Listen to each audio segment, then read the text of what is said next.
Então, Júnior Freitas, obrigada, boa noite para você, tudo bem? Mais uma vez te agradeço. Você está sem som, pode ligar aí o Opa, som. Isso. boa noite.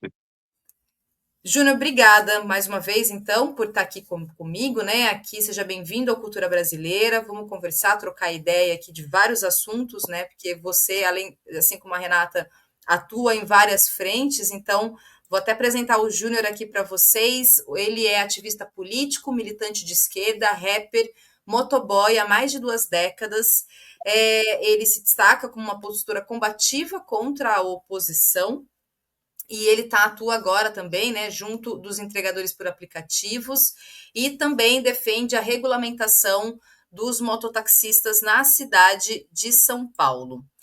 E aí, Júnior, eu queria começar a conversa com você, falando, eu estava conversando com o Cauê, né, com o seu assessor, e ele me enviou um material de uma série, deixa eu colocar inclusive o vídeo aqui para a gente poder assistir junto, e aí eu É, quero conversar com você, começando por isso. Olha só, vamos acompanhar, gente. Vida, mano. Vai, mano. Tá da hora, tá pensando em busca daquilo que você acredita, parceiro. Lembre dos lá na lojinha. Acredita, mano. Leva a sério. Lembre dos pais tá tirando uns dias. Nós aqui na rua tá na pista.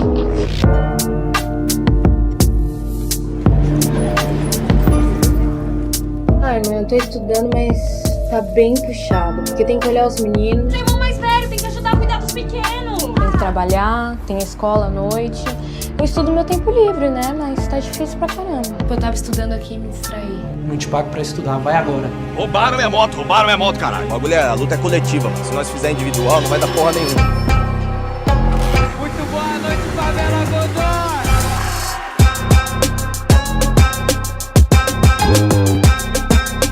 Filha também tá estudando para vestibular. Meu sonho mesmo é montar um espaço pra receber vários moleques talentosos igual você. Você vai conseguir. Caralho, tio, mano, calma. É meu amigo. Nós tá todo dia nos corre louco pra lá e pra cá, se fudendo aí, morrendo na rua. Você pode ir embora daqui, tá? Você tá achando que o rap vai te dar futuro? O que ele tava fazendo? O produto a mais e não passou a caminhada pra frente. Você tem noção, Trito, do prejuízo que você deu? Cadê o Caveira, viado? Droga cheira dinheiro. E dinheiro cheira sangue, viu, fio? Então estamos aqui pra lutar por melhores condições de trabalho, pelos nossos direitos. Ele falou que ia ficar comigo pra sempre.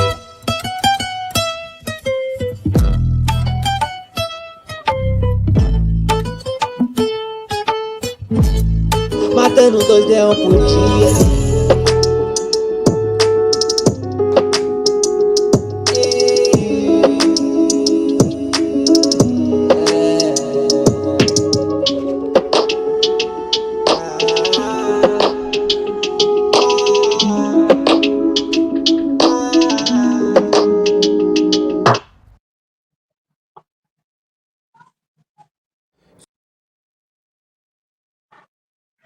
Série. E tudo que essa série, tudo que eu criei nessa série, são coisas que eu vi, são coisas que eu vivi e são coisas que eu penso também. Então, quando eu fiz essa série Desconstrução, especificamente nesse capítulo, que pra mim é um capítulo muito importante, porque o trabalho por aplicativos, o trabalho como motoboy, foi o que sempre sustentou a minha família. Eu nunca soube fazer outra coisa. Até eu ser libertado pela cultura aqui, ó, na minha mente. Mas eu quero colocar esse debate, eu quero levantar esse debate com essa série, principalmente nesse, que eu tenho um carinho especial nesse capítulo, porque pra mim é muito importante. Busquem muita união. Busquem o valor que é a vida de vocês. Não se sujeitem a isso. Busquem uma saída. Não se contentem com o que tem, com o que o mercado oferece. Bom, o que é isso? É uma série, um filme? Explica pra gente, Júnior.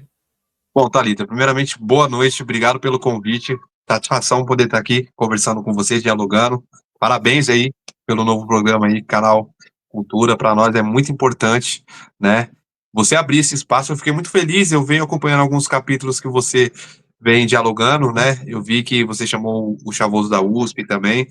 É importante a gente abrir uma voz para quem vem mesmo da raiz da periferia, tá podendo falar sobre tudo que vem acontecendo. A série Desconstrução. Essa série, eu vou começar assim com você. Não era para ser uma série, tá? Era para ser um documentário. Tudo isso que tem na série é contada 3 histórias na série. Não sei se deu para perceber. Um é um motoboy, outro é uma menina que tem um sonho de se formar em medicina, e o outro é um rapper, né? Por isso que eu falei ali que são coisas que eu vi e são coisas que eu vivi. Eu dialogo muito com motoboy e com rapper, porque eu fui rapper um bom tempo, há 17 anos, e praticamente eu costumo dizer que o que criou a minha ideologia política foi a cultura, foi o rap. Antes disso, eu não sabia nem para onde ir, o que fazer, né? Então, eu conhecer o rap, eu cantar, eu fazer parte, eu conviver com alguns artistas importantes que ajudaram a construção dessa ideologia que eu tenho hoje foi muito importante. E eu vi que o rap, ele não é simplesmente daquele que deu certo, daquele que ficou famoso. É dos frutos que vem. Eu sou um fruto do rap. Eu entrei na militância política. Hoje eu tô emplacando a greve dos entregadores para a gente buscar por melhorias. E eu também quero distribuir isso e mostrar que a cultura é muito mais do que apenas aquele artista que vai ser bem-sucedido. Me formou como um cidadão, hoje, como um pai que eu sou, com uma visão que eu tenho política. A série, ela conta como ela pode ampliar e como ela pode salvar a vida na periferia. Então, por isso que eu conto essa história do menino que é um traficante, que não teve muitas oportunidades na vida, não foi criado pela tia e ficou nesse jogo de, pô, eu tenho talento, mas eu não sei se vai dar certo e tal. E no final, assim, eu vou até adiantar um pouco do que vem a série. No final, ele é um moleque que pode não ser um grande artista, mas através dele vai surgir uma ONG, onde vai abrir um polo cultural e ali a gente vai conseguir colocar várias crianças que estão ali sem acesso à cultura. O motoboy conta praticamente o que eu estou vivendo agora. Como que eu vou dialogar com a classe trabalhadora para entender a força que ela tem. Então, eu consegui contar essas histórias em cima da cultura, porque eu entendo que o nosso povo, o meu povo, que eu convivo, ele é muito visual também. É diferente de eu chegar aqui e fazer uma palestra. Às vezes eles não têm muita paciência para escutar, mas eles é muito visual. Eles consomem muito esse tipo de cinema periférico. Muitos gostaram de assistir Cidade de Deus, Tropa de Elite. São filmes que são... o filme pode contribuir com isso. Eu vi esse olhar. Então, por isso que em 2019 eu coloquei na minha mente que eu precisava conversar com o meu povo de uma maneira que eles entendessem e que eles me escutassem. Porque eles gostam muito de música, mas gostam também de escutar, de assistir um filme, uma série. Então, eu falei assim, eu vou fazer uma série. De início, era um documentário, para você ter uma ideia. Eu busquei uma emenda parlamentar, me inscrevi numa emenda parlamentar, que foi da deputada federal Tabata Amaral.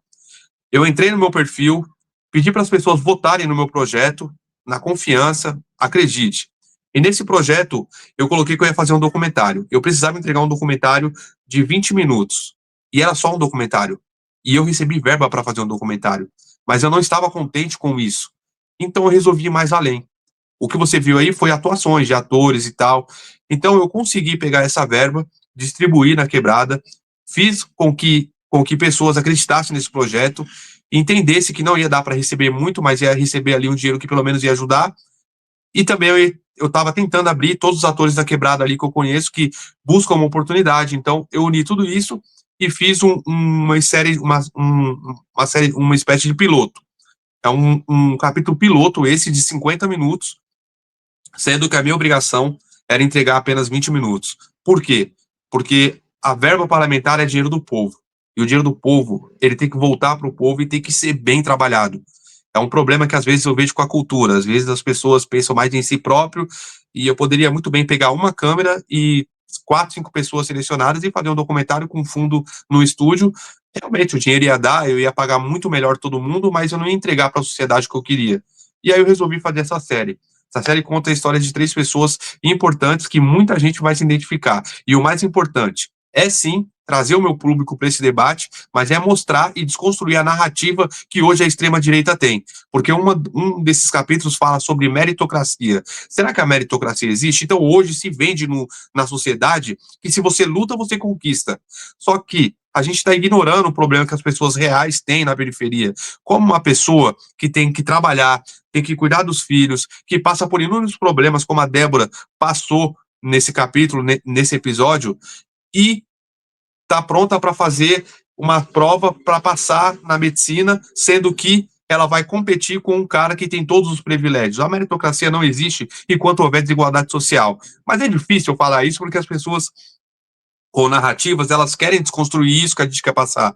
Mas como eu vejo que o cinema mexe muito com o sentimento das pessoas, o cinema mexe com o sentimento das pessoas. A gente assiste o filme que teve Ainda Estou Aqui, ele mexe com o nosso sentimento, ele traz uma espécie de revolta, e é isso que eu quero implementar, é isso, mostrar que a Débora é uma menina sofrida, que trabalha, que ajuda a cuidar dos irmãos, que quer se formar como médica, quer se formar no curso de medicina, mas infelizmente ela passa por várias situações que hoje o filho de alguém mais bem-sucedido não passa, e é com ele que ela vai disputar essa vaga. Então, sim, a cota é importante, eu acho muito importante, e nisso eu quero passar também.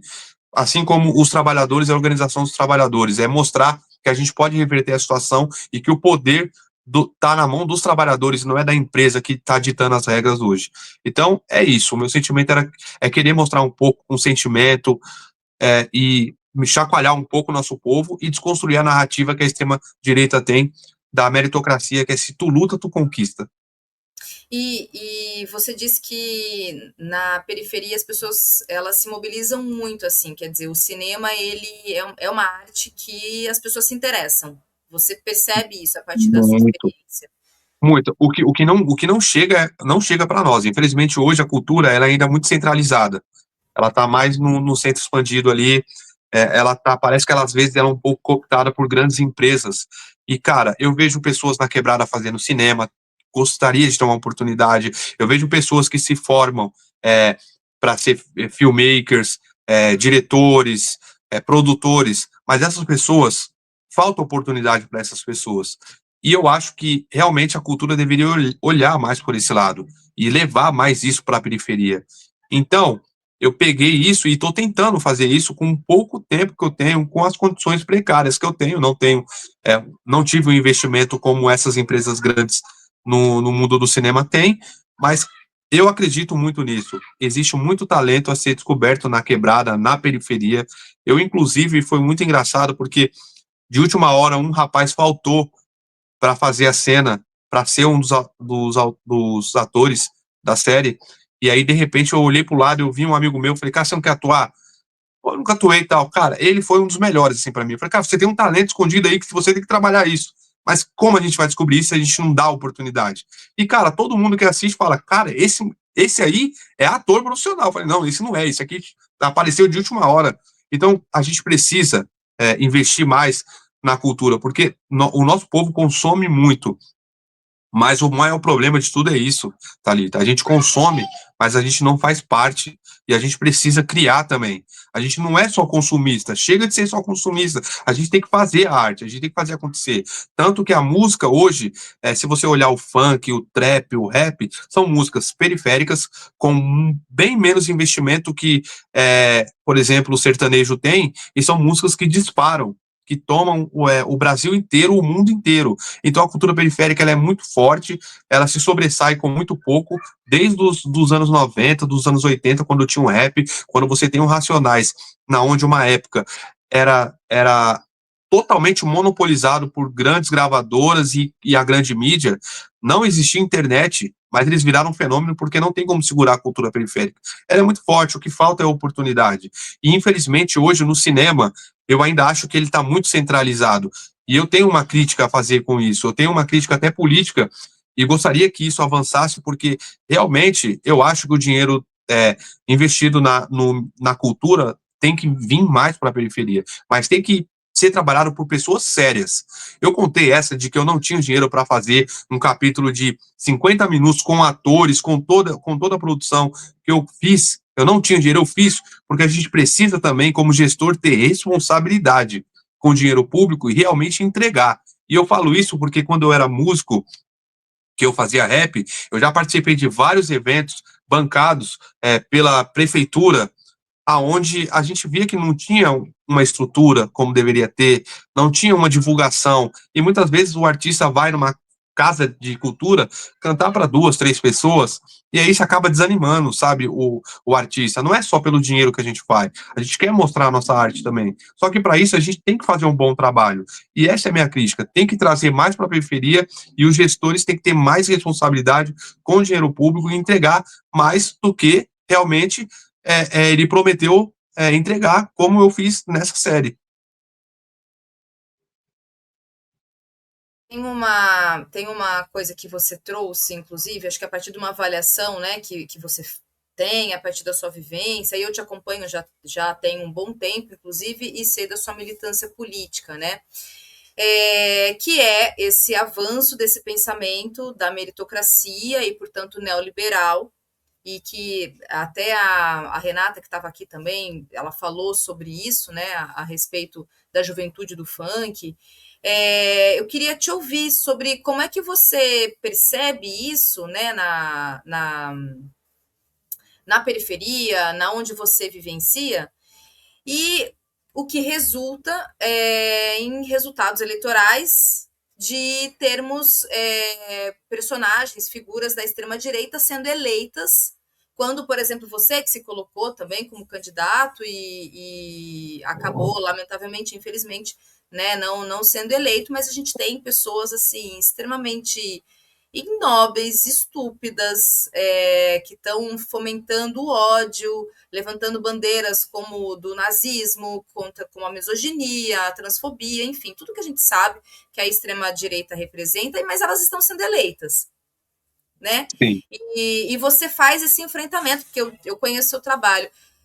Assim, como é que você percebe isso? Assim, o que a gente tem como desafio, como tarefa, para fazer esse enfrentamento, e a partir de que lógica você acha que esse pensamento está tão aprofundado dentro, inclusive, né, daqueles que deveriam ter uma consciência e enfrentar a meritocracia, o neoliberalismo, que é justamente esses trabalhadores todos que estão nas quebradas, né, nas periferias, nas favelas, e que não têm acesso, não têm os direitos mínimos, básicos que sejam. Então, deveriam enfrentar, inclusive, mas não, eles assimilam isso, e a gente tem esse problema, né, Júnior? Então, eu queria te ouvir a respeito de como que você pensa a partir de um enfrentamento sobre essa questão, sabe?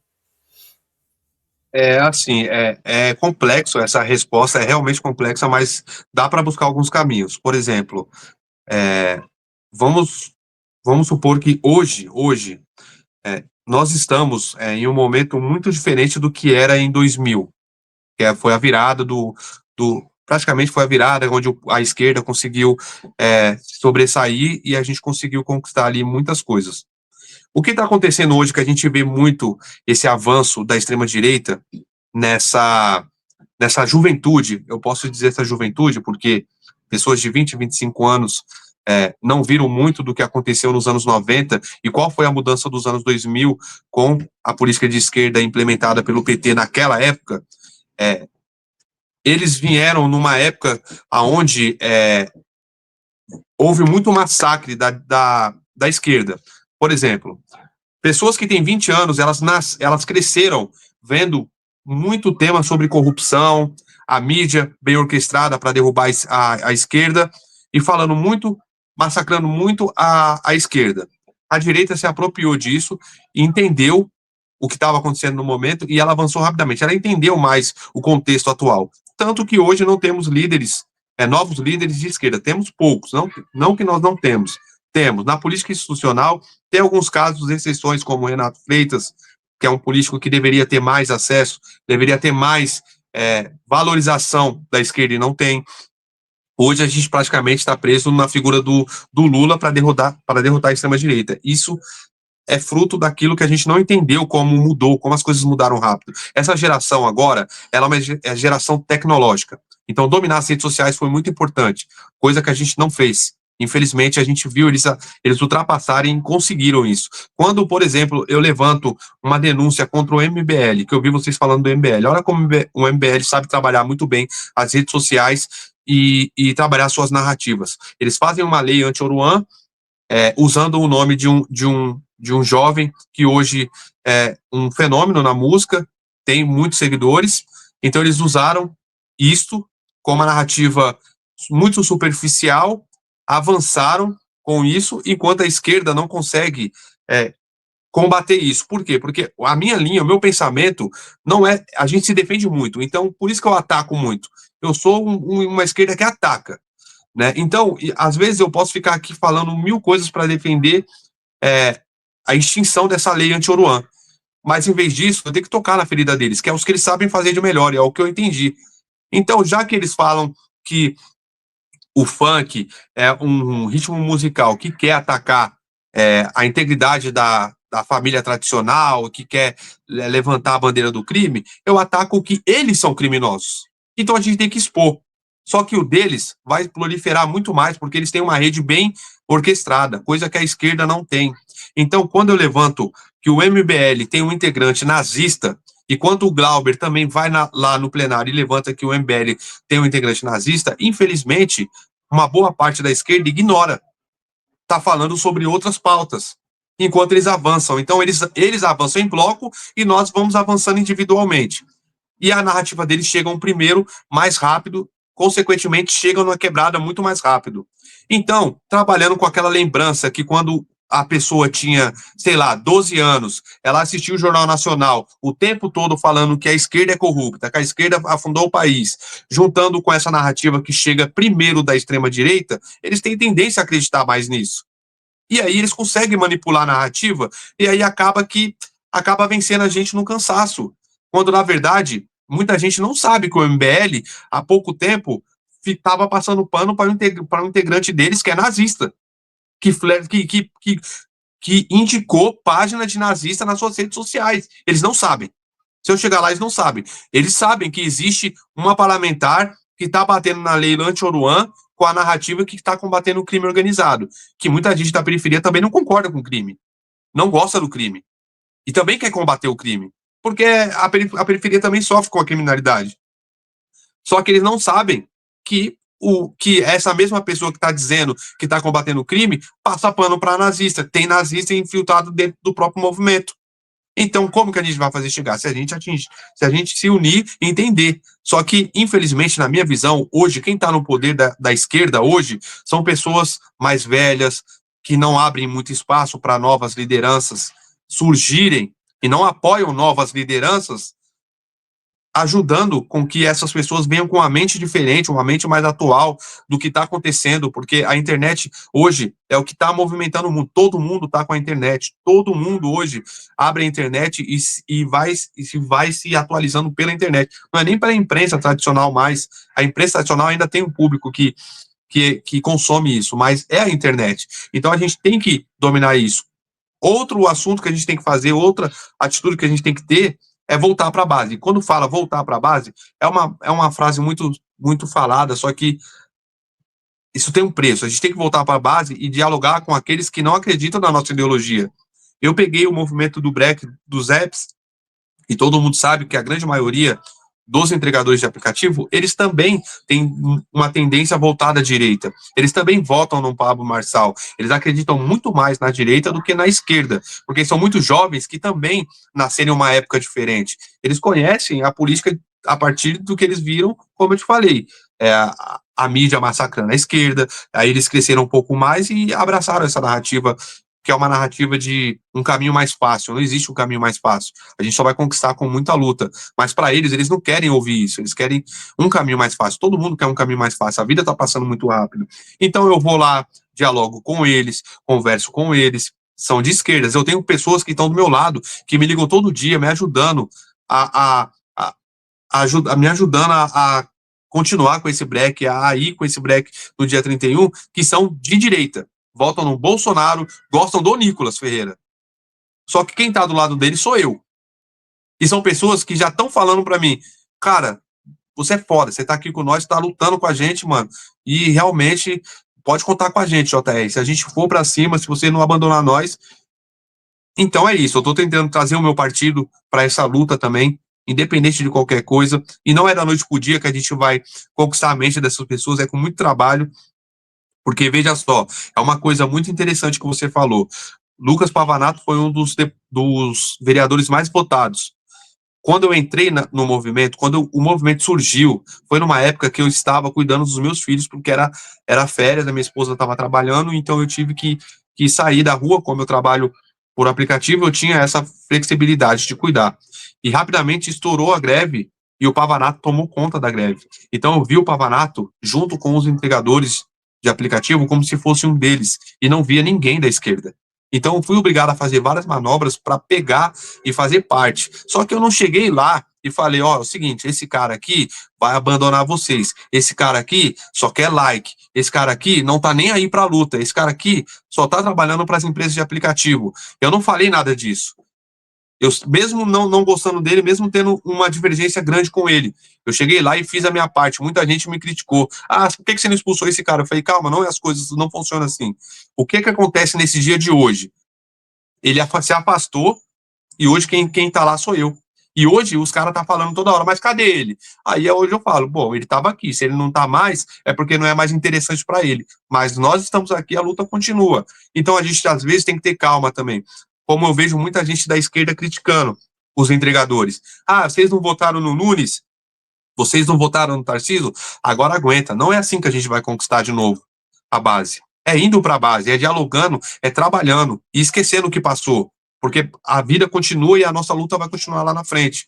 Então eles podem começar a ter uma tendência a aceitar mais a esquerda. Porque agora, para você ter uma ideia, o Pavanato saiu. Eu entrei, hoje a Amanda Pascoal faz parte, a Luana faz parte, hoje o Bolo se aproximou mais, querendo ajudar. Então são vários movimentos sociais que estão tentando ajudar essa greve que a gente está fazendo.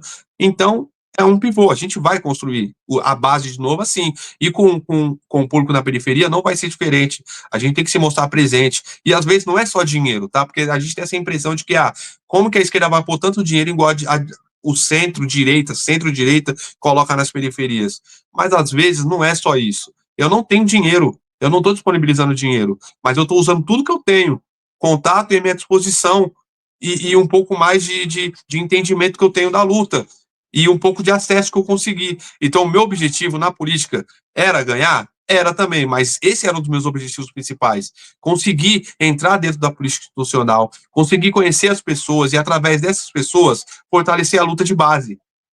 Só que, para isso, é o que eu falo, tem várias pessoas querendo fazer isso, mas não tem condições de fazer isso. Né? É difícil. Então, a gente precisa captar essas lideranças de esquerdas que querem trabalhar de verdade mesmo e fortalecer elas.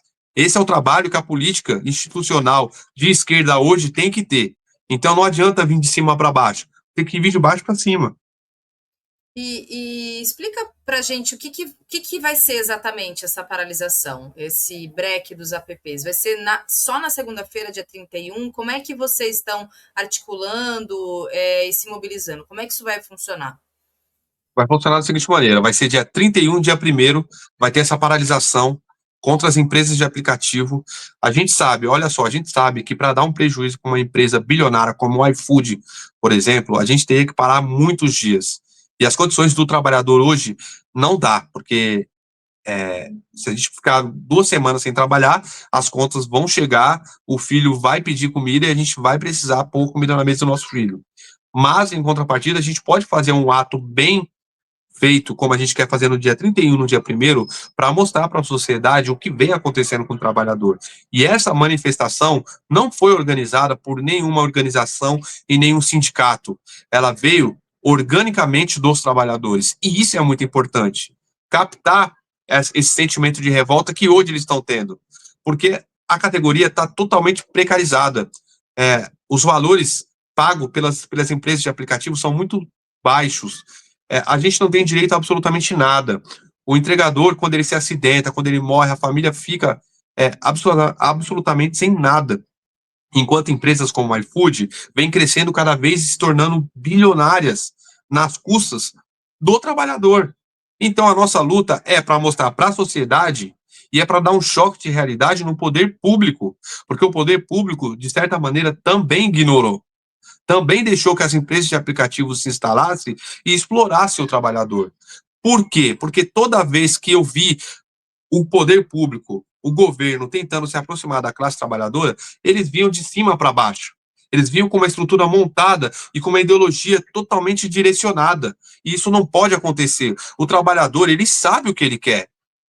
Então não adianta você querer implementar na mente do trabalhador aquilo que você acha, ainda mais quando se trata de empresas de tecnologia ou serviços por aplicativo. É um serviço novo, não tem 15 anos que existe isso. É uma dinâmica diferente, são pessoas diferentes. Não são pessoas, aquelas pessoas que eram sindicalizadas no passado. São pessoas que trabalham numa nova dinâmica de trabalho. Então, para isso, a gente tem que ter uma nova dinâmica de organização.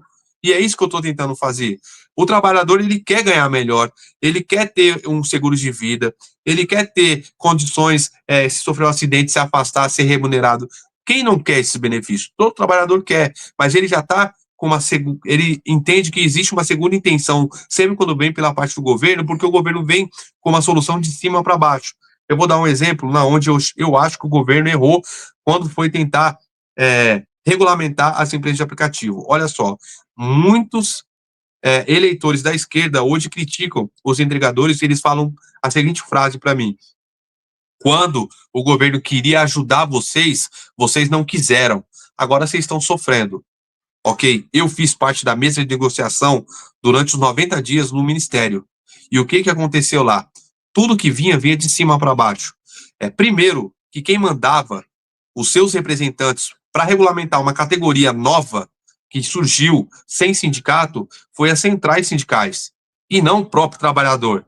Então, eu já achei um erro não ter essa conexão direto com a ponta, e sim com organizações sindicais, que veio com uma estrutura organizada através de trabalhadores CLT, que não é o caso dos entregadores. Então, quando eles começaram a impor regras que já existiam na CLT, o trabalhador recusou, porque também não é isso que ele quer. E isso é muito importante. A gente precisa entender o que a população quer e, dentro daquilo que eles desejam, que eles almejam, trazer o máximo de benefícios possíveis.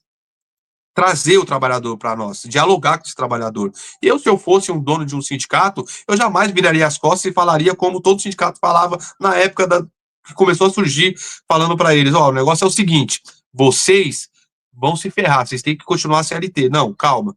Vamos trazer, vocês querem trabalhar assim? Então a gente, dentro desse modelo, tem que garantir isso, isso e aquilo. O que eu quero fazer hoje com o mototáxi. Não existe um mototáxi em São Paulo. Querem implementar um mototáxi em São Paulo. O trabalhador quer um mototáxi. Só que muitas pessoas de esquerda, parlamentares, eles têm meio que um receio de colocar para funcionar e ter mais uma empresa explorando o trabalhador. Só que não. O que a gente está lutando é pela regulamentação. E é isso que eu quero fazer. Eu não quero proibir o mototáxi, mas eu quero regulamentar. Eu quero que o poder público nos ajude a regulamentar e colocar regra nos aplicativos para que eles não venham explorar o trabalhador. Só que muitos sindicalistas vêm e falam: não, porque se eles quiserem fazer o mototáxi, tem que ter todas as leis trabalhistas, tem que ter fundo de garantia. E não é isso, é o novo. O mundo está mudando. A internet mudou, o público mudou e o mundo está mudando. A gente precisa enxergar a mudança do mundo. A gente não vai parar o avanço da tecnologia. A gente tem que aprender a dominar a tecnologia. A gente tem que aprender a entrar na tecnologia, dominar ela e investir na tecnologia e trazer ela para nós, para que a tecnologia sirva o ser humano, e não o ser humano sirva a tecnologia. Você está falando, na verdade, de duas leis, né? A primeira é a que foi proposta pelo governo federal de regulamentação do trabalho por aplicativo. Sim. Essa que você diz que houve uma resistência por parte da própria classe, né? Os trabalhadores acabaram não aceitando muito aquilo que foi proposto pelo projeto. Você sabe dizer como é que está? Porque foi apresentado para o Congresso e está parado no Congresso, avançou, foi arquivado. Você sabe dizer como é que está a situação dessa proposta de lei? Nos entregadores foram duas regulamentações. Entregadores de aplicativo e motoristas de aplicativo. Separaram as mesas. Na metade separaram e falaram, vamos cuidar separadamente das questões aqui. Dos entregadores não avançou, porque não houve acordo. As empresas, o sindicato, todos que estavam na mesa, eles queriam implementar o regime CLT, que é o que existe hoje. Eles entendem que não cabe, não interessa se é tecnologia ou não. Esse modelo já existe e tem que ser regulamentado através das leis trabalhistas. E aí ficou esse impasse, porque uma parte entendia também, até o próprio governo começou a entender que se eles colocassem para as empresas CLT, ia ter uma rejeição da própria categoria. Contrário do Uber, o Uber conseguiu avançar. Por que você acha que tem uma resistência, assim? Pensando, inclusive, numa situação atual de demonização mesmo da CLT. Demonização porque a gente tem uma nova geração que realmente não tem essa dimensão, pelo menos na minha avaliação, da importância que foi histórica, inclusive, na conquista dos trabalhadores, da CLT. Você acha que a gente tem uma nova categoria de trabalhadores que já não entendem que, assim, tendo a CLT como uma referência para garantia dos seus direitos? Por que você acha que houve essa resistência em eles não serem enquadrados na CLT? Assim, se você for reparar, eu posso dar um exemplo pessoal meu. Por que eu migrei do CLT para as empresas de aplicativo na época que eu fiz esse movimento? E também posso dar outras visões, assim, do que eu conheço da população periférica. Vamos lá. Teve um avanço, as leis trabalhistas foram muito importantes para garantir os direitos de quem era explorado. E eu concordo muito com isso. Só que, na minha visão, estacionou, Thalita, e o problema foi esse. E depois da reforma do trabalhista do Temer, piorou. Então, como você vai chegar hoje, por exemplo, para aquela pessoa que é mãe de família, que trabalha com todos os seus direitos garantidos, ok, mas hoje ela ganha R$ 1.300, com os descontos sobra R$ 1.000 para ela tem que trabalhar fortemente ali de segunda a sexta, ou de segunda a sábado, dependendo da escala, porque a gente ainda está querendo lutar para diminuir a escala, que é importante diminuir a escala 6x1. Como você vai falar para ela que esse modelo é o modelo ideal? Porque essa pessoa que trabalha como faxineira em algum lugar terceirizado, essa pessoa ela vive uma situação muito precária, Thalita. Ela vive ainda em umas condições precárias. Então, quando você fala para ele, romantiza que, mas você tem todos os seus direitos garantidos, mas ela vive numa situação precária. Então, as pessoas começaram a querer procurar coisas melhores, porque a CLT, ela deu um teto, ela tem um teto.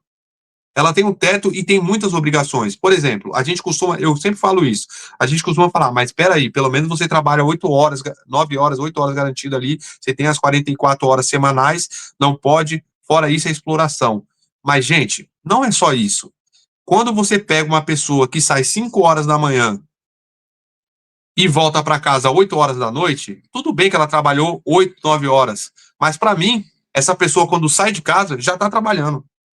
Então, nós não trabalhamos 8 horas. Aquela pessoa que acorda e sai de casa para tomar um ônibus, ela trabalha no mínimo 12, 13 horas também. Porque a partir do momento que ela sai da sua casa, do conforto do seu lar, para trabalhar, eu encaro isso como um serviço também. Já tomar um ônibus lotado, as pessoas andando ainda de madrugada na rua, em ponto de ônibus, mulher, passando em segurança. Cara, tudo isso é uma situação, então, tipo, chega no final do mês, essa pessoa que sai muito cedo, chega muito tarde, com seus direitos garantidos, ganha muito pouco. Então, esse foi um grande problema. Eu brigo muito para que a CLT ela consiga melhorar e ser atrativa novamente, principalmente no quesito financeiro. Então, acho que isso foi acontecendo na migração. Os trabalhadores de aplicativo, voltando para mim, a minha situação era como, Thalita? Eu saía de casa para trabalhar, eu era CLT, trabalhei um bom tempo CLT também, com os meus direitos garantidos. Mas o que eu tinha ali no meu serviço? Eu tinha que cumprir metas, porque eu trabalhava numa empresa entregando peças de automóveis. Então, eu tinha que cumprir metas, eu tinha que fazer eles estipulavam mais ou menos uma quantidade de entregas. O que ele fazia isso? Durante as 8 horas, ele forçava muito. Eu tinha que andar muito. Eu andava com um baú muito cheio. Eu pegava a rodovia. Eu andava com um baú que, perante a lei, nem é proibido. Não pode andar com um baú daquele jeito. Era perigoso para mim. Então, Quando eu precisava faltar, porque a minha esposa não podia sair do serviço, e eu tinha que sair um pouco mais cedo, porque o meu filho tinha que buscar meu filho mais cedo, porque ele ficou doente, o que acontecia comigo? Olha, se você faltar, você perde a cesta básica. Se você a pessoa que quer te oprimir, tirando os direitos básicos de sobrevivência, estava difícil. E eu resolvi sair exatamente por isso. Eu quero esse sentimento de liberdade, eu não quero mais ter que ficar durante aquele tempo todo, porque essa faxineira também, ela recebe muitas ordens, ela tem um patrão toda hora ali, oprimindo ela. Então, aos poucos, as pessoas vão se desencantando pelas leis trabalhistas e pela CLT, ganhando aquele salário de R$1.000, ganhando aquele vale alimentação, voltando para casa, passando dificuldade. E se um dia ela resolver faltar porque o filho dela ficou doente, pelo amor de Deus, o patrão fala que é um absurdo. Então existe uma opressão imensa. E não tem o poder público para cobrar isso. E não tem não teve uma reformulação nas leis. Pelo contrário, o Temer acabou, piorou ainda mais. Então, claro que eles não vão voltar. O que a gente tem que fazer agora é melhorar as condições de trabalho daquele que hoje trabalha na CLT. Eu garanto para você, Thalita, eu garanto para você que hoje os entregadores não querem CLT. Mas se o salário fosse R$5.000, ninguém ia pensar duas vezes. Ia falar assim, não, eu vou trabalhar ali. Eu posso trabalhar muito, mas eu ganho um salário digno, que sustenta a minha família. Arriscando a minha vida, porque a gente não independente de ser aplicativo ou CLT, a gente arrisca a nossa vida. A diferença é que se eu morrer, eu vou ter um salário mínimo para minha esposa receber e para meus filhos receber. Essa é a única diferença, mas o meu risco é o mesmo, entendeu? Então, as pessoas pensam no agora também. Então, tem um jogo de narrativa também. Então, eu creio que falta, sim, melhorar as condições de trabalho da CLT para se tornar mais atrativo e trazer novamente o trabalhador. Não é forçando, não é falando, você é louco? Pelo menos você tem direito à CLT. Se bem que hoje, se você estiver cansado daquele serviço, se o seu patrão estiver toda hora ali forçando você a uma coisa que você já não aguenta mais, se você pedir as contas, você não perde a metade dos seus benefícios? Você perde. Isso é justo? Não. Aí você tem que ser forçado a ser mandado embora. E aí, se você é forçado a ser mandado embora, é pior ainda, porque quando alguém vai pedir uma carta de recomendação, nem isso você consegue. Então, tem todas essas questões que não foram resolvidas. Então, sim, a gente tem direito ao fundo de garantia, mas só se a gente for mandado embora. Mas se a gente estiver cansado de ser oprimido pelo patrão, que nós sabe como que é, muitas empresas que oprimem o seu funcionário, a gente não pode pedir as contas. A gente é obrigado a viver infeliz num serviço para não perder o mínimo de garantia que a gente tem. Eu acho um erro. A gente deveria, o dinheiro sai do nosso bolso, sai do bolso da empresa. Então, quando a gente cansar daquele serviço e cansar daquela exploração, a gente tem que pedir as contas e não perder a metade dos benefícios. Isso é um erro. Então, essas coisas vai desgastando o trabalhador. Então, o trabalhador vai migrando para novos modelos de trabalho com uma esperança que vai ser melhor. Que também, sendo bem sincero, lá na frente a gente entende que não é melhor também. Porque essas empresas que hoje estão no mercado, elas exploram muito mais também. Elas também exploram e muito. E lá na frente a gente vai ver o resultado. Mas a gente vai ter que esperar até quando para acontecer isso? Então, é assim, por isso que está muito em alta coach, essas coisas, né? As pessoas estão buscando um caminho mais rápido, porque elas também entenderam que não querem mais ficar o resto da vida delas trabalhando para uma empresa de CLT, naquele ciclo vicioso de eu acordo, vou trabalhar, vou dormir, acordo, vou trabalhar, vou dormir. Por isso que quando surgiu o fim da escala 6x1, explodiu no Brasil. Porque é isso que o trabalhador quer. Pô, até que enfim alguém olhou isso aí, eu não aguento mais ser rato de laboratório. E a CLT é rato de laboratório do mesmo jeito. São explorações diferentes. Mas aquela pessoa que tem que trabalhar de segunda a sábado, no horário, cumprindo ali o horário, com o patrão forçando o máximo que ele puder de você, aquela pessoa também é explorada e ela não se enxerga como, eu tenho muitos benefícios, ela está cansada, aí ela acaba procurando um caminho mais fácil. E aí as empresas, elas vendem um caminho mais fácil mesmo. Mas agora, com essa greve que a gente tem no dia 31 dos entregadores de aplicativo, está começando a mostrar que, tudo que foi prometido para nós era mentira. E aí vai se surgindo isso. Mas ainda não é o suficiente para voltar para a CLT, porque a CLT não está atrativa. Talvez esses trabalhadores hoje, se olhassem para a CLT e vissem a CLT melhor do que ela era antes, Eles olhavam e falavam assim, quer saber de uma coisa? Vou voltar para o CLT porque tá melhor. É isso que a gente precisa fazer. A verdade é que a gente está numa encruzilhada, né? Me parece. Dentro do cenário que você está apresentando, a gente tem uma CLT e acho que tem o fator do controle, né? O controle sobre sua vida, sobre o seu tempo, sobre muita ameaça, tipo de tirar a tua comida, né? Por exemplo, como você deu o exemplo de ameaçar tirar a cesta básica, enfim. Essa figura do patrão, né? Acho que está muito presente nessa forma de trabalho do CLT. Mas, por outro lado, a gente tem esse trabalhador autônomo, porque ao fim e ao cabo é isso, né? O trabalhador por aplicativo é um autônomo, e tudo depende dele. Mas que também está ali muito alinhado a uma condição de exploração de uma empresa que você nem sabe quem é, né? Você não sabe nem quem são as pessoas, é um aplicativo. Não. São pessoas inteligentes que dominaram uma tecnologia, conseguiram enxergar um caminho para ganhar dinheiro e só pensa no lucro. Então, é isso que eles estão fazendo hoje em dia. Realmente, a gente vive numa encruzilhada, mas para isso, eles precisaram atrair o trabalhador, e eles vendem muita ilusão, assim como o coach vende muita ilusão, trazendo soluções milagrosas para o trabalhador, que não existe também, né? Mas o trabalhador eu acho assim, se você fala assim, mano, eu não aguento mais ser CLT porque eu não quero mais uma pessoa mandando na minha vida e sugando até a minha alma para ter lucro em cima de mim, é um grito de liberdade. A pessoa tá dando um grito, ela já mostrou que, mano, eu não aguento mais. Para onde que eu vou agora? Alguém viu isso e falou, opa, eu já sei como eu faço. E tá captando essas pessoas pelo sentimento e ganhando dinheiro. E o poder público simplesmente está deixando. Isso tá passando pelo poder público, assim, ó. Aí as pessoas começam a ficar revoltadas. Aí nasce a extrema-direita. E como que nasce a extrema-direita? Uma extrema-direita que é antipolítica. Eu não sou político tradicional, eu sou contra o sistema. Então eles se vendem como sistema. Então você junta tudo isso. Aparece um cara falando que é antissistema, apoiando ideias de quem está ludibriando você e prometendo ganhar, que você vai sair e vai prosperar a vida. Então junta tudo isso, vira uma potência muito grande. Eles são antissistema e para eles jogam nós como sistema. Então, nós sabe que não é verdade, eles são tão sistema quanto nós, mas é isso que eles vendem. Então, junta tudo isso, é o grito de liberdade. Quando a pessoa sai do CLT para trabalhar para ela, é um grito que ela está querendo dar de liberdade. O motoboy tem isso, o entregador tem isso. Fala, cara, não importa que eu vou trabalhar 14 horas, mas a sensação que eu tenho de poder desligar meu aplicativo e ir embora quando eu quiser, não tem preço. A sensação de eu não ter ninguém no meu ouvido, enchendo o meu saco para mim fazer um serviço que eu não quero, não tem preço, JR. Então a gente vai continuar trabalhando nesse modelo porque é isso que a gente quer. A gente quer essa liberdade, a gente não quer mais alguém ali o tempo todo. Aí eu penso, cara, esse cara, ele não tem patrão, mas o que tá no cangote dele é o capitalismo, é as contas, é tudo que você tem que pagar. Então, mesmo que eu queira, eu também não posso ir para casa porque minha conta tá atrasada. Eu tenho que pagar ela.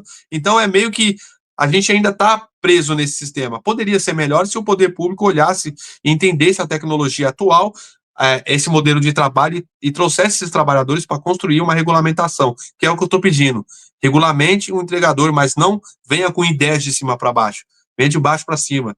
Traga os verdadeiros trabalhadores, dialoga com eles e fala, mano, o que vocês não abrem mão? Dá para fazer? Dá. Eu sei que dá para fazer. Hoje eu estou com o pé na política, estou com o pé com os trabalhadores e eu vejo caminhos, eu vejo vários caminhos que dá para ser feito, que dá para trazer essas empresas, que dá para enquadrar essas empresas, dá para obrigar elas a dar dignidade para o trabalhador, mantendo os focos principais que o trabalhador quer, que é a flexibilidade. Eu vejo muita gente hoje que defende a CLT, vendo que está perdendo o debate, falando assim, mas espera aí, meu, dentro da CLT existe uma maneira de trazer flexibilidade. Aí eu volto e falo, se existe, por que você já não fez? Faça primeiro. Não vem para cá que eu vou fazer. Não, faça, então faça. Porque isso é um ponto muito importante, que o trabalhador não quer abrir mão. Ele não quer abrir mão dessa sua liberdade. É um ponto essencial para ele. Mas que exemplos que você dá, por exemplo, do que você escuta, né, ouve dos trabalhadores e você percebe que esse diálogo não está acontecendo, por exemplo, com o poder público? Que soluções, que caminhos que podem acontecer para que isso possa ser formulado e organizado para que fique bom para o trabalhador, mesmo que não seja dentro da dinâmica da CLT? Assim, você pode dar algum exemplo? Olha, eu acho que, tipo assim, você falou uma questão muito importante. Você falou que os entregadores são trabalhadores autônomos. Eu não falo isso porque, para mim, eles não são autônomos ainda. Eles são subordinados às empresas de aplicativo, se você for olhar. Porque o trabalhador autônomo, hoje, é aquele trabalhador que tem os seus próprios clientes e dá seu próprio preço. Não é a questão dos trabalhadores por aplicativo. A gente não tem contato com o cliente, não temos os dados do cliente para prestar serviço para ele diretamente e não podemos dar o nosso preço. Então, a gente presta serviço para uma empresa, sim. Então, fica esse debate se nós somos empregados, ou somos autônomos, ou somos empreendedores. O que a gente tem que fazer, Thalita, é fazer uma regulamentação. Eu vou usar o mototáxi como exemplo. Existe uma lei do mototáxi já implementada desde 2009, e essa lei, ela regulamenta o mototáxi na cidade de São Paulo, só que o mototáxi funciona como taxista.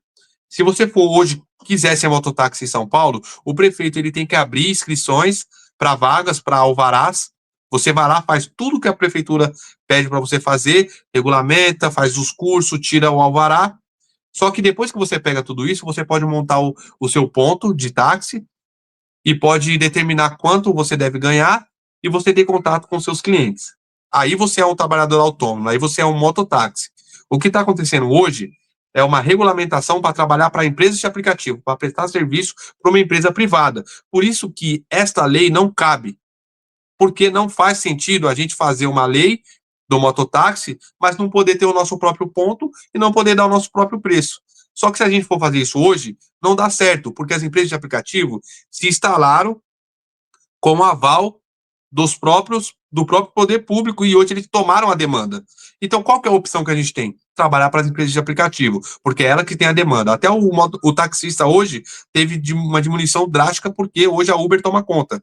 E com o entregador de aplicativo também não é diferente. O que existia antes eram empresas de delivery, não, express. E hoje a gente é obrigado a trabalhar para o iFood. Se a gente não quiser, a gente é obrigado a trabalhar para o iFood. Não tem para onde correr. Então, o que o poder público tem que fazer? Tem que enquadrar essas empresas e trazer o trabalhador, porque ele pode fazer isso. Só o poder público pode fazer isso. E como é que a gente pode fazer isso? A gente pode garantir os pontos que os trabalhadores querem, como flexibilidade. Só que a gente também tem que trazer algumas responsabilidades para as empresas. Elas têm que pagar o seguro de vida. Elas têm que pagar, contribuir com o INSS para a gente ter, pelo menos, o direito à aposentadoria. Aí as pessoas falam, mas vocês querem direitos, mas não querem deveres? Como assim não queremos deveres? Nós estamos prestando serviço para uma empresa bilionária, e ela tem que arcar com isso, porque é ela que está explorando o trabalhador. Então dá para manter a flexibilidade, dá para regulamentar, principalmente a remuneração, tudo isso o poder público pode fazer. Mas ele não pode vir com pessoas, como o governo federal fez, com os sindicatos, que já tem uma mente mais fechada e só tem um caminho. Eles não têm outras alternativas. Por falta de alternativa, Thalita, a gente debateu essa questão da regulamentação 90 dias. Não entramos em acordo. Saímos de lá sem um acordo. Já faz 2 anos isso. Nesses 2 anos, o iFood triplicou de tamanho, virou uma empresa muito mais bilionária e o trabalhador foi precarizado cada vez mais. Aí eu volto e sempre falo, tá vendo?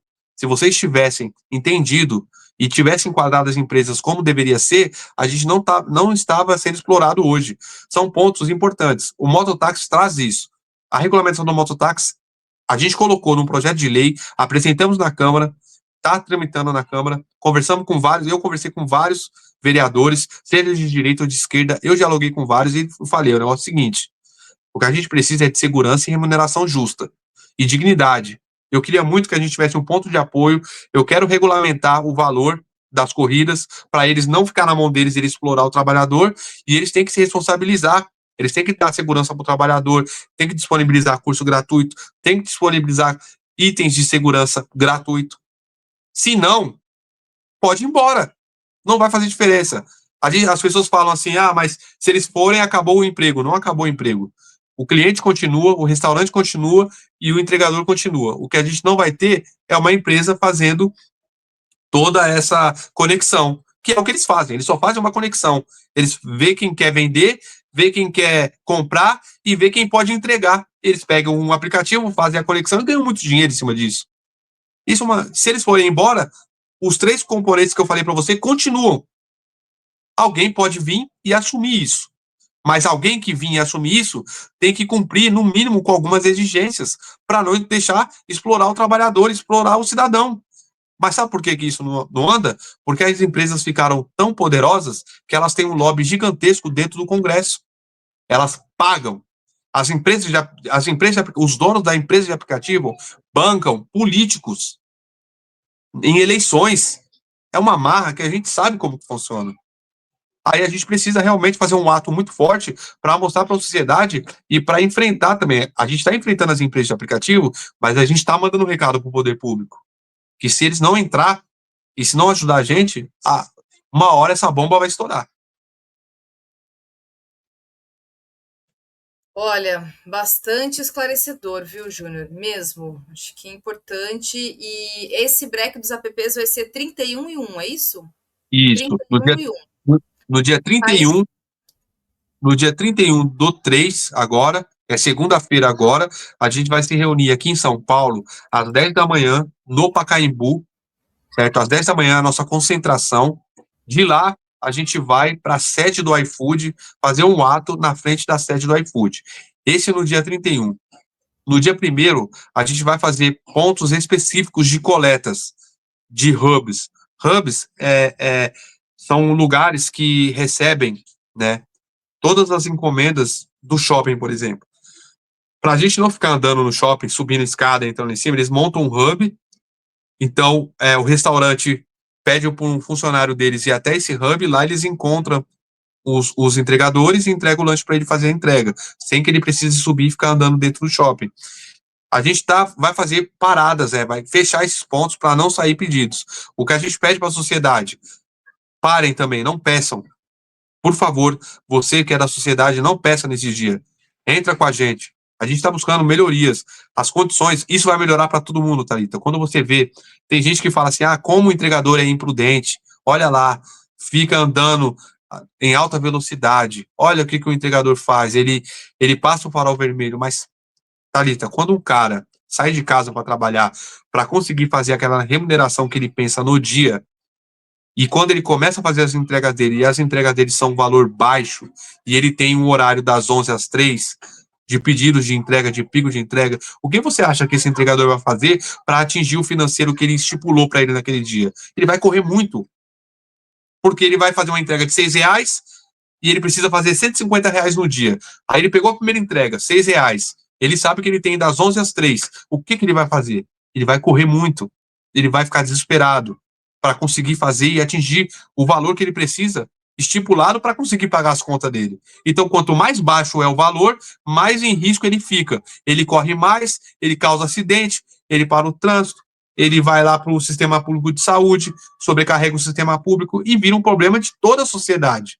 Então, a sociedade tem que entender, é um problema dela, sim. Aquele entregador que cai no asfalto e está ocupando um leito, está tirando um leito de uma outra pessoa. Mas ele não precisava correr desse jeito se ele ganhasse um valor justo. E o que a gente está lutando? Pelo valor justo, para trazer mais segurança para o trânsito também, para as pessoas também. Então, isso é um problema de todo mundo, gente. Não adianta falar que é um problema específico do entregador. Então, parem, não façam pedidos no dia 31 e no dia 1º. Vão ao mercado, se vocês precisarem, não façam pedido.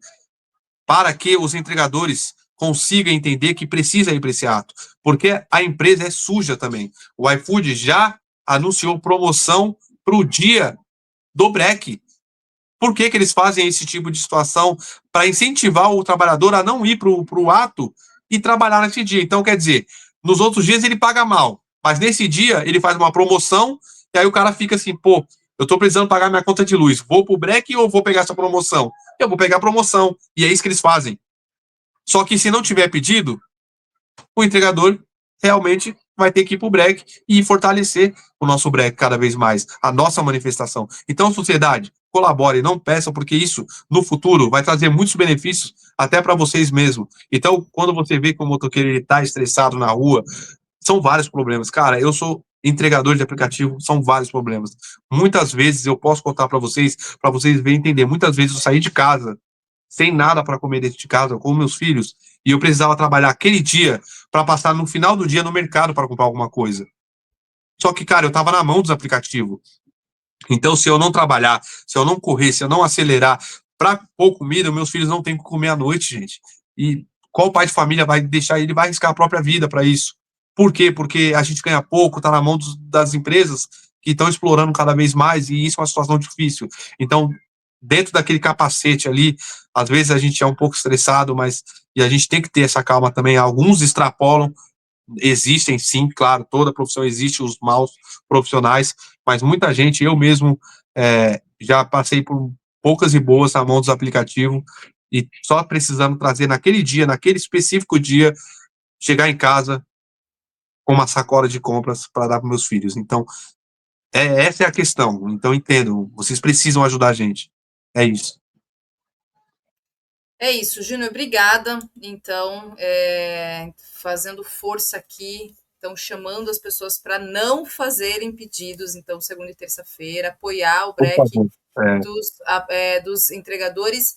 E vocês, então, vão estar no Pacaembu, é de manhã que vai ser a manifestação, é isso? Isso, é quase o dia todo. A gente vai se concentrar no Pacaembu às 10 da manhã. E aí, durante o dia, a gente vai para a sede do iFood, a gente vai rodar um pouco na cidade de São Paulo e tal, e aí vamos parar na frente do iFood.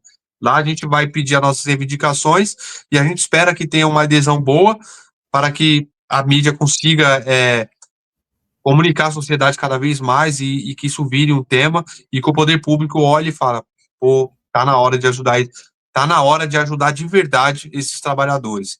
Então a gente precisa tentar novamente se aproximar da categoria, conversar com os trabalhadores, verdadeiros trabalhadores, encontrar uma solução para que as empresas se responsabilizem por esses trabalhadores que vêm sofrendo cada dia mais, para a gente conseguir transformar o mundo, a sociedade em pessoas melhores, uma sociedade melhor. Isso aí. Júnior, obrigada, então, mais uma vez, boa noite, sucesso, até a próxima. Espero trazer você mais vezes aqui para a gente conversar. Obrigada. Muito obrigado, viu? Muito obrigado a todos vocês que estão aí nos assistindo e vamos à luta. Obrigado, viu, Thalita? Até a próxima. Tchau, tchau. Até, tchau, tchau.